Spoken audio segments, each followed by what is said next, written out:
Dragon's Dogma 2 is probably one of, if not the most anticipated title to come out this year, and it's been getting rave reviews from people who have played it early on. But there are a couple things I wanted to talk about, and then, you know, after I'm done talking about some of that stuff, I wanted to react to this 11 minutes of Elden Ring, of Dragon's Dogma gameplay that got uploaded to IGN, and I wanted to see, you know, how good the game looks and all that stuff. But there is one thing that I wanted to talk about. I've been seeing become a topic of conversation, mainly on Twitter, and that's about the 30 FPS thing, because you've got a lot of people coming out the woodwork talking about, like, oh, 30 FPS is not that big of a deal. The human eye can only see 3 FPS, you fucking idiot. And then you got everybody else that's like, oh, I haven't played a game that was below 240 FPS since 1988. Why the fuck are games like this? And truthfully, I am somewhere in the middle, right? In the sense that I think every single game that gets released should have an option for at least 60 FPS. 30 FPS limits are bad, period, right? We saw that with, I think, Starfield launched at 30 FPS. And even games like Final Fantasy, where their performance mode was either not that good or the performance mode looked so bad that you wanted to play in graphics mode anyways, I think that shit is inexcusable, right? Because on the same console that is running Horizon Forbidden West and God of War Ragnarok at a smooth, solid 60 FPS with even 120 FPS modes in those games, and in games like Spider-Man, you're telling me that FF16 couldn't run at a solid 60 and look good? I don't buy that. You're telling me Rebirth couldn't run at 60 and look good? I don't believe that. You know what I'm saying? Because I think those other games have way higher graphical fidelity, and then also they perform better as well. Now, granted, every video game engine is not the same, and I forgot the engine that Dragon's Dogma is using, but regardless, being locked to 30 FPS, in my opinion, for like the next generation of consoles, I think that shit is stupid, and it makes no sense. You know, we have all this power at our disposal. Why wouldn't you want higher frame rates? And then there's people that claim they can't tell a difference between 30 and 60 FPS and everything like that. And I'm gonna push back a little bit on that, because I'm gonna bring up one specific thing in general and explain why I think people can tell a difference. Have you ever went to a homie's house and your homie was like, oh, bet, like, come over my crib, like, we finna put on a movie. It's gonna be crazy. Like, you know, we're gonna order pizza, snacks, drinks, all that, and we're gonna go ahead and watch like the Rocky movies or something. And then you go to the homie's house, and he's got the effect on his TV that makes like the frame rate like 60 FPS on like normal movies. And then I would ask my friend, I'm like, yo, why you got that shit on? Like, give me the remote, I'll turn that shit off for you. He's like, nah, this shit looks way smooth this way. This shit looks like butter. You know, it looks way smoother. So don't give me that normal, regular people can't tell the difference between 30 and 60 FPS, because a lot of people are leaving their TVs on with that motion smoothing effect turned on because it looks smoother, right? Why wouldn't we want that for games? And I think for video games, it's way more important to have that because they're responsive, they're an interactive medium. And generally speaking, like, especially once you're used to higher frame rate gaming, going back to something that is 30 FPS, it feels choppy, it feels sluggish. And not only that, it provides like people with motion sickness as well. And it becomes like a real problem for a lot of people that are experiencing either headaches or nausea from playing these games, right? And you could say, oh, well, fuck you, that's the way the game is made, get over it, buddy. But I don't know, maybe don't make it to where your game releases in a state that makes people sick. Like, I don't know, maybe I'm crazy for that. I just think that the 30 FPS thing is very disappointing, right?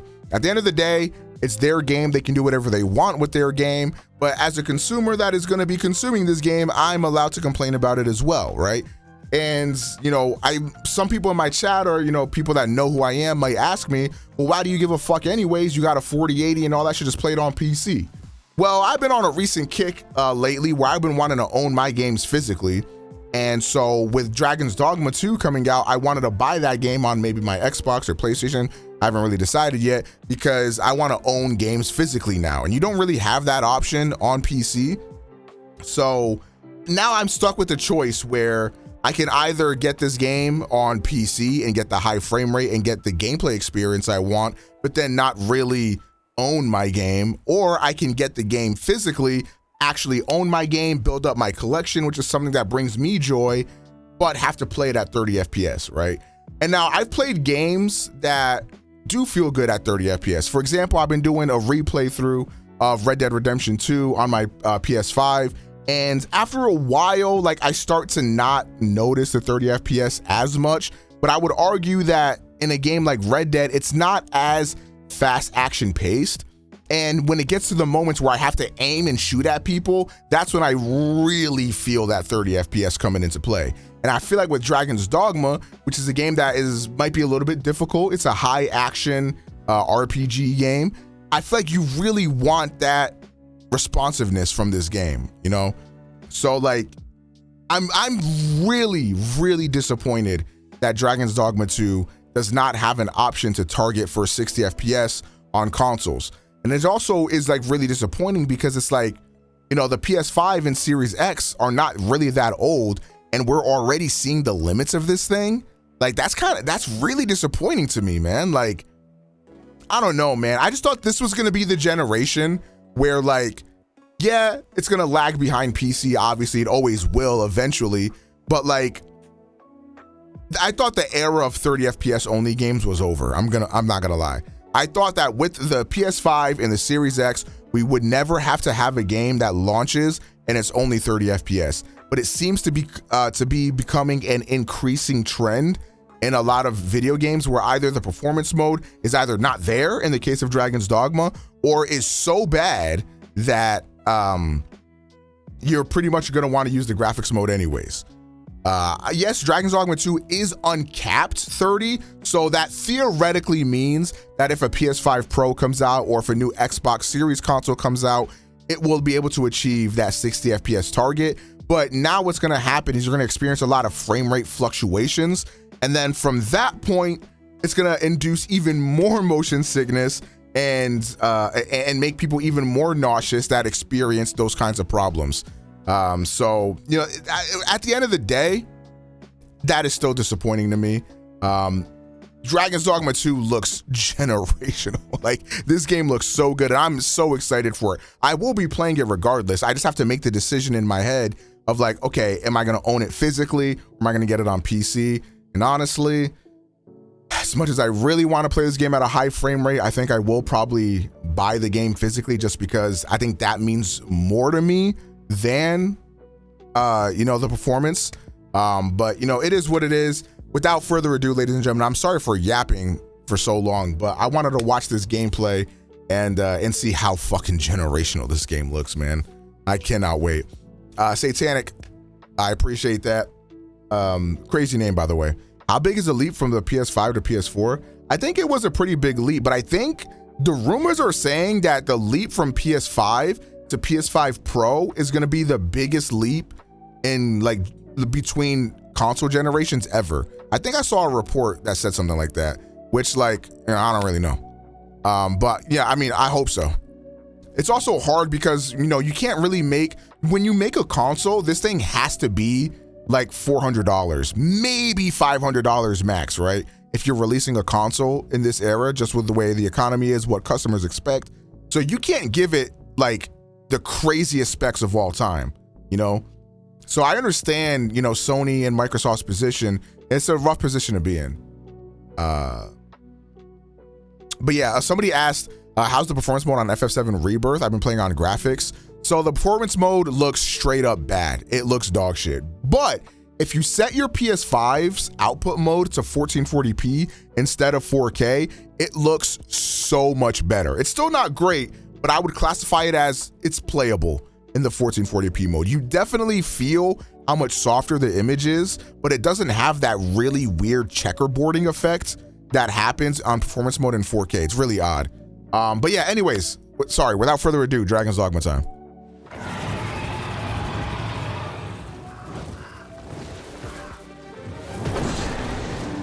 Yeah, the 30 FPS is gonna bother me, isn't it? This game looks great though.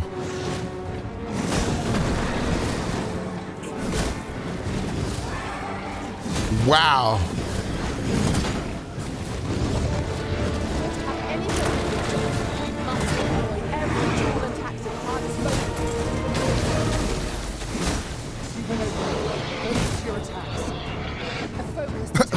Look at this. Look at this Conan dude. He's just running in place. No idea. Not a damn thought in his brain.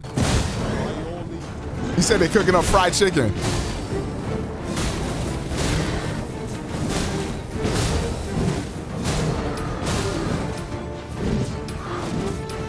I do hope they release a demo of this game early so that way I can see how it performs on console to see if like I'm really okay with that or if I will get it on PC.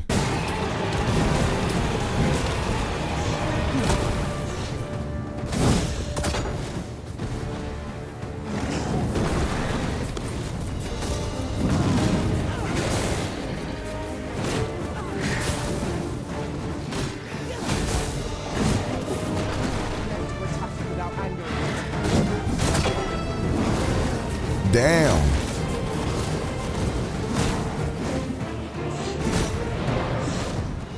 Nah, the sense of scale and spectacle in Dragon's Dogma has always been insane. No way. You can hop on this thing's back and then it just fucking flies away.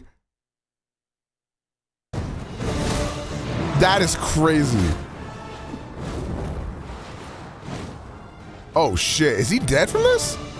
Oh. Yep, definitely died. I've just oh shit. I found a treasure chest near here during my the Cyclops? The rift. May I show you to its location? Here we go again. You must focus on fighting. Damn, the butt slam! Are you alright? Yo, I'm not gonna lie, he's kind of getting his ass beat.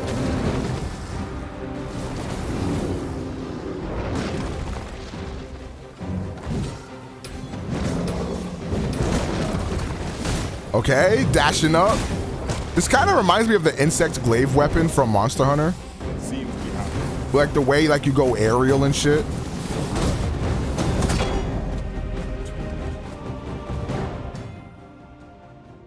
Okay, so they're talking about grabbing the larger foes.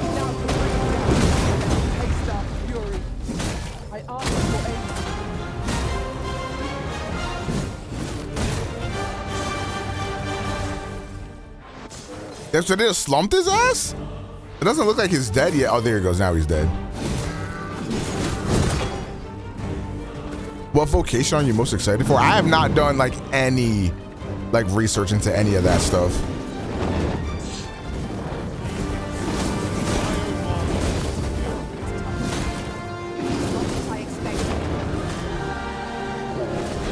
The butt slam.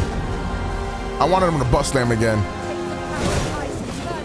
Bro falling in slow motion type shit. That's how a 6'5" motherfucker trips down.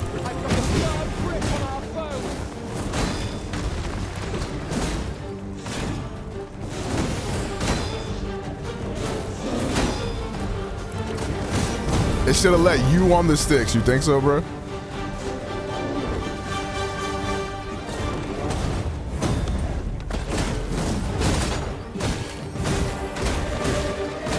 Yeah, man.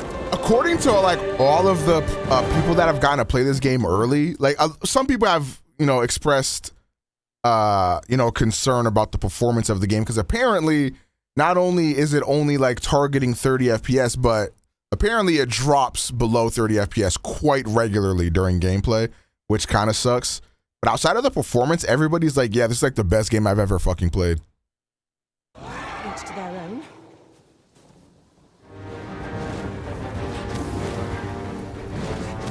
Which I hope they're able to like tune up some of the performance because I don't know if you guys remember exactly, but Elden Ring on launch also had really poor performance issues that they ended up straightening out eventually.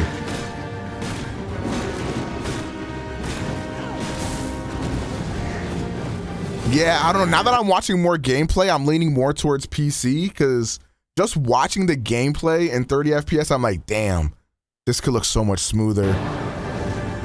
Hey, Semi. Day one Elden Ring looked like Spider-Verse, real shit.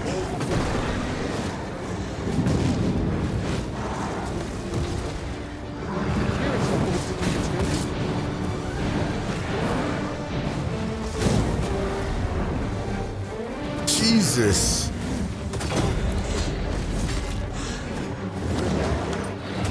Yeah, I need this shit. Yeah, I think I'm gonna be on PC, bro. I think I'm gonna be on PC, bro. I don't know, man. It's something, I don't know, man.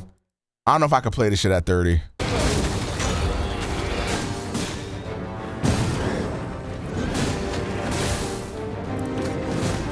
Yeah, I played the first game for a bit.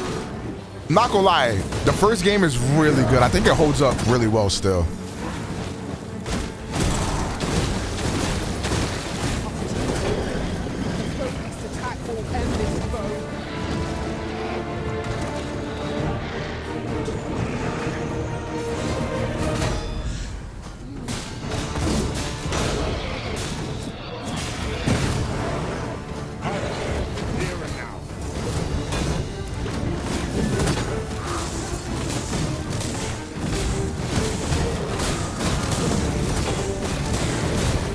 Yeah.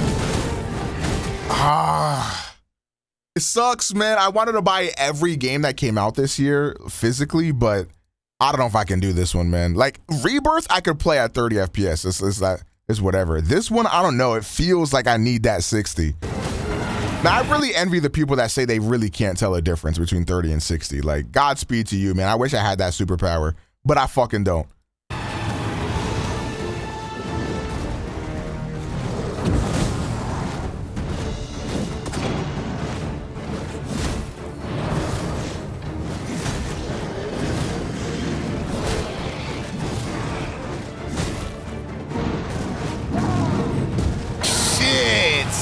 Yeah, you gotta be careful mounting that Griffin. You gonna get fucked. Oh my God.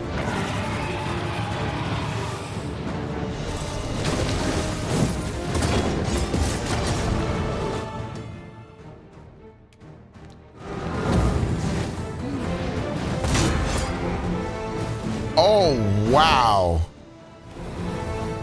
Yo, they're getting fucked up by this Griffin. Everything about this game seems to combine everything I love about Western and Japanese RPGs.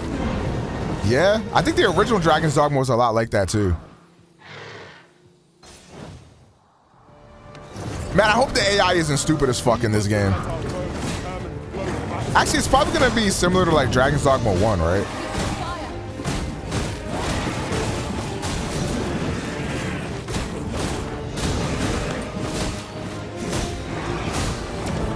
All right, one more health bar. They said the AI is better. Apparently the AI is actually pretty good. Hey, good shit. They finally killed it.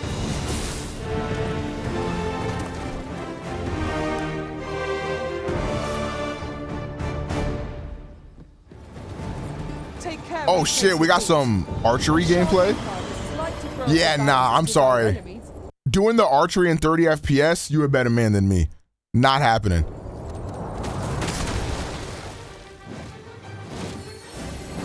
Yeah, alright, this is PC.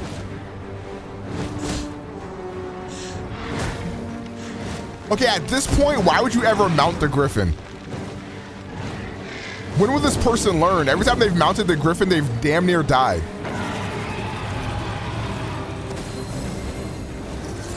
Okay, wait, this looks gas. You get to control that? What the hell? Am I gonna be a range girly? Wait a minute.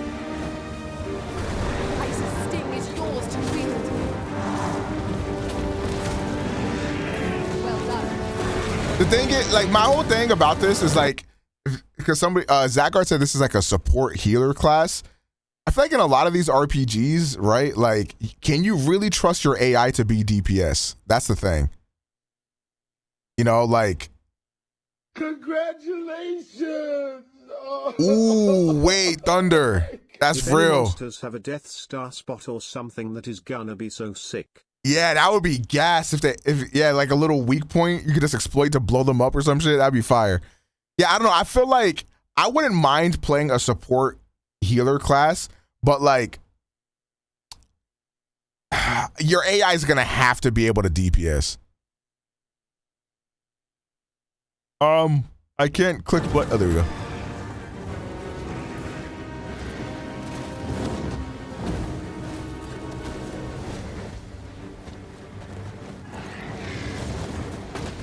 Okay, they're peppering them up nicely.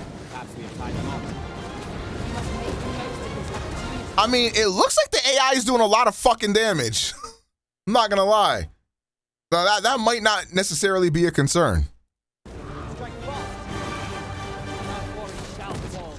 Oh wait, that did a lot of damage.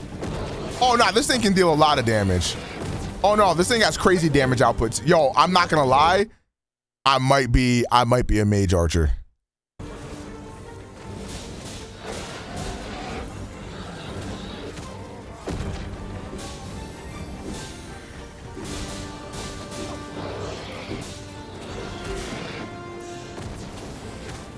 This looks crazy. You must do all you can to prevent it from losing its temper. How are you meant to recover without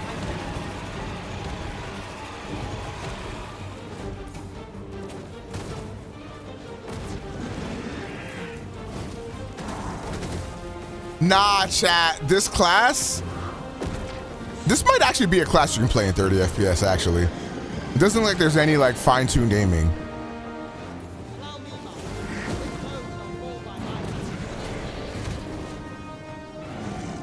Yeah, I feel like this game can like barely handle like just this world in general at the 30 FPS. If this was multiplayer, I don't the game might fucking actually look like Spider-Verse.